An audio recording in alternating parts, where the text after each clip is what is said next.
1945 সালে ইতালির সান সিপ্লোক্রেতে জন্মগ্রহণ করেন। সেখানেই তিনি ছোটবেলার শিক্ষা গ্রহণ শেষ করেন।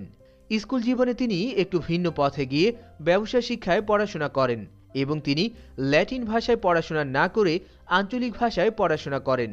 পড়াশোনা শেষ করে তিনি শিক্ষকতা পেশায় মনোনিবেশ করেন। ব্যবসা শিক্ষার উপর বিশেষ দুর্বলতা থাকলেও 1477 সালে তিনি গণিত শাস্ত্রের শিক্ষকতা শুরু করেন। আর এই গণিত শাস্ত্রের শিক্ষকতা শুরু করেছিলেন প্যারাগুয়ে বিশ্ববিদ্যালয়ে। সেখানে তার নামে গণিত চেয়ার স্থাপন করা হয়।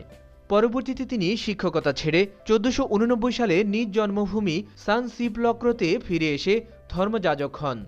এরপর 1494 সালে লুকা প্যাসিউলি সুম্মা অ্যারিথমেটিকা জিওমেট্রিকা প্রপোর্শনিয়ের প্রপোর্শনালিটি নামে একটি বই প্রকাশ করেন।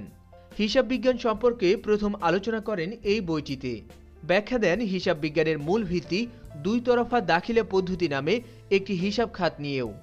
আর 3 বছর পর 1497 সালে তার একটি কাজের সুযোগ হয় মিলান শহরে।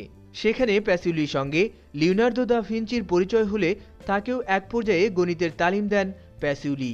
সেই সাথে ইউনিভার্সিটি অব নেপলস ও ইউনিভার্সিটি অব রোমেও শিক্ষকতা করেন। এরপর ভেনিস ছেড়ে ফ্লোরেন্সে গেলে সেখানে 1500 সালের দিকে ইউনিভার্সিটি অব পিসায় জ্যামিতির উপর শিক্ষকতা শুরু করেন। সুম্মা অ্যারিথমেটিকা জিওমেট্রিকা ছাড়াও তার আরও কিছু গ্রন্থ প্রকাশিত হয়। তার মধ্যে ডিভাইন প্রপোর্শনিও অন্যতম, যা 1509 সালে প্রকাশিত হয়। তার অন্য একটি বিখ্যাত গ্রন্থ দে ভিরিবাস কোয়ান্টিটাটিস, যা গণিতবিদ্যা ও জাদুবিদ্যার উপর রচিত। তিনি তার পুরো জীবন বিভিন্ন দেশ ও শহরে ভ্রমণ করে এবং বিভিন্ন বিষয়ের উপর শিক্ষকতা করে কাটিয়ে দেন।